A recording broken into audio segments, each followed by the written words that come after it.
अगर आप सच होने का ढोंग करेंगे तो आज नहीं तो कल बहुत नीचे गिरेंगे। जीवन के हर मोड़ पर कठिनाइयों से आपका सामना होगा। अगर आप उन कठिनाइयों से लड़ने के लिए मानसिक रूप से मजबूत होना चाहते हैं तो अपने दिमाग को प्रेरित करने वाले विचारों से सींचिए। जब तक हम अपने दर्द, गम और डर को हथियार नहीं बनाएंगे तब तक हम सिकंदर नहीं कहलाएंगे। यदि आप हारने की हिम्मत रखते हैं तो आप जीतने की कला बखूबी जानते हैं। तरक्की सिर्फ चाहने से नहीं, सही निर्णय और लगातार मेहनत करने से मिलती है। यदि आप ऊंचाई पर पहुंचना चाहते हैं तो आपको हर उन विचारों और बातों से हल्का होना होगा जो आपको भारी कर देते हैं। इस धरती पर कुछ भी मुश्किल नहीं है। मुश्किल है तो बस ये मानना कि कुछ भी मुश्किल नहीं है। चेहरे की रंगत से सिर्फ आदमी निखरता है, लेकिन मन की रंगत से आदमी और उसका भविष्य दोनों निखरता है। इसी को सफेद झूठ बोलना कहते हैं। इसी सफेद झूठ के चक्कर में लोग वह नहीं कर पाए जो वो कर सकते थे। हमेशा इस बात को याद रखिएगा कि जीवन की सबसे बड़ी खुशी उस काम को करने में है जिसे आपका दिल करने के लिए इजाजत दे, वरना उस काम को हाथ मत लगाइएगा जिसे आपका दिल करना ही ना चाहे। अगर आपसे कोई कहे कि ये काम तुमसे नहीं हो सकता तो उसका सीधा सीधा यही मतलब होता है कि इस काम को तुम्हारे सिवाय कोई और नहीं कर सकता। अगर आप किसी के एहसान तले नहीं रहना चाहते तो आप दिल और दिमाग से इतने मजबूत बनिए कि आपको कोई भी किसी तरह मुसीबत में ना ला सके। आप डटकर खड़े रहें तब तक जब तक मुसीबत टल ना जाए। खुद पर भरोसा और आत्मविश्वास बनाए रखिए। सारी कठिनाइयां अवसर में बदल जाएगी। क्या आपने कभी इस बात पर गौर किया है कि अवसर कठिन परिस्थितियों में जन्म लेती है? अगर आप और आपके आसपास के लोग बहुत सुखी हैं तो वहां क्या कोई अवसर पैदा होगा? नहीं ना। तो आज से आप ये मान लीजिए कि हमारे और कठिनाइयों के बीच जो जंग होता है, इसी बीच कठिनाई के गर्भ से अवसर पैदा होता है। यदि आपको इस बात से कोई फर्क नहीं पड़ता कि लोग आपके बारे में क्या सोचते हैं, तो लोगों को इस बात से भी फर्क नहीं पड़ता कि आप क्या करते हैं। इससे फर्क नहीं पड़ता कि आपके चेहरे की रंगत क्या है। फर्क तो इस बात से पड़ता है कि आपकी सोच की रंगत क्या है। आप समय ना होने का बहाना नहीं कर सकते, क्योंकि आपको भी तो वही 24 घंटे मिलते हैं, उतना ही जितना सफल और महान लोगों को मिलता है। समय का पहिया ये नहीं कहता कि धीरे चलो या तेज चलो। समय का पहिया कहता है मेरे साथ चलो और सफल बनो। यदि एक बार समय चला गया और आपने उसका सही उपयोग नहीं किया तो समझ लीजिए उसको बाद में बड़े अफसोस के साथ ये कहना पड़ेगा कि काश मैंने उस समय को बर्बाद ना किया होता तो आज मैं कुछ होता। यदि एक बार समय चला जाता है तो फिर अफसोस के अलावा और कुछ बाकी नहीं रहता। समय आपकी जिंदगी का सबसे कीमती तोहफा है जो ईश्वर ने सभी को समान रूप से दिया है।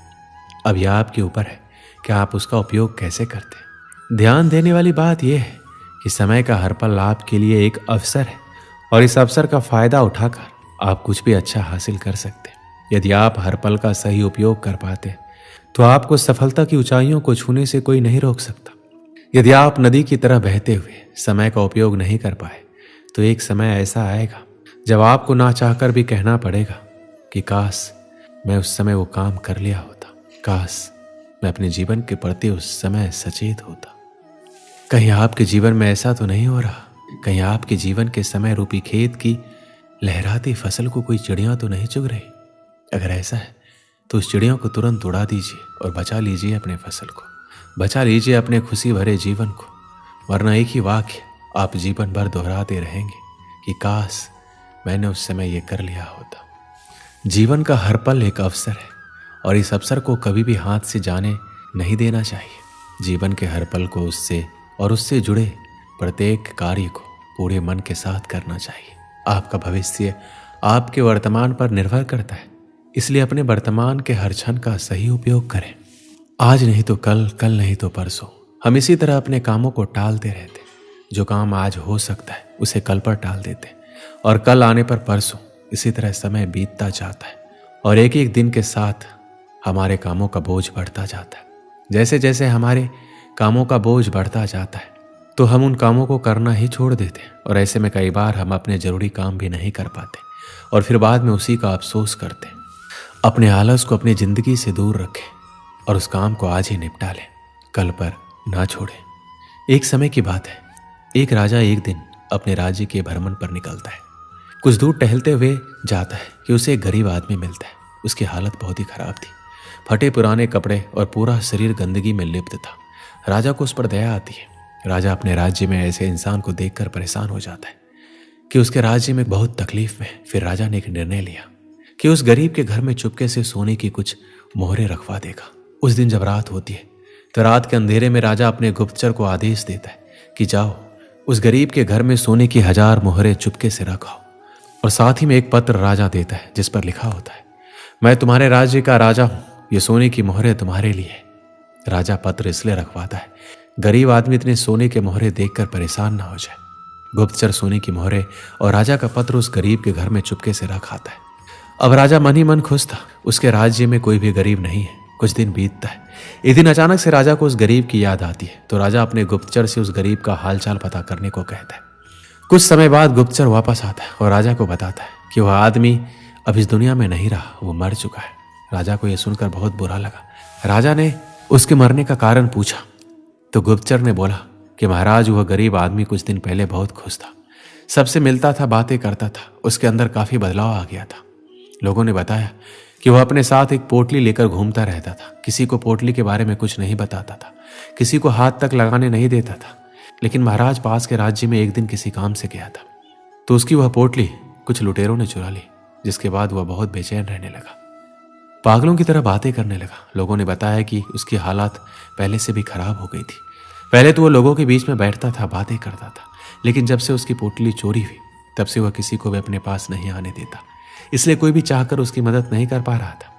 गुप्तचर पूरी बात कहते हुए राजा के सामने वह पोटली पेश करता है जिसमें 800 सोने की मोहरें होती है।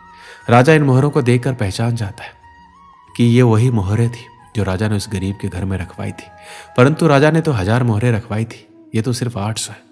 राजा समझ जाता है कि वह गरीब आदमी 200 मोहरों की पोटली को लेकर घुमा करता था, जिसके चोरी हो जाने के बाद वह सदमे में चला गया और आखिरकार उसकी मौत हो गई। मुझे पता है कि आप क्या सोच रहे हैं। यही ना कि गरीब आदमी पागल था, 800 मोहरें बची थी, उसे अपना जीवन बेहतर बना सकता था, यही सोच रहे हैं आप। लेकिन अगर मैं यही सोने की मोहरें हटाकर उसे वक्त बोल दूं तो जो थोड़ा सा गया है लेकिन ज्यादा आना अभी बाकी है। मैं इस कहानी के माध्यम से आपको यही समझाना चाहता था, जो खराब हो चुका है उसके बारे में सोचकर खुद को बर्बाद मत करो, जो बचा है उसे संवार लो। आशा करते हैं कि आप अपनी जिंदगी एक दिन जरूर संवार लेंगे। दोस्तों, इस वीडियो में बस इतना ही। मिलते हैं अगले वीडियो में, अपना ख्याल रखिएगा। जय श्री कृष्ण।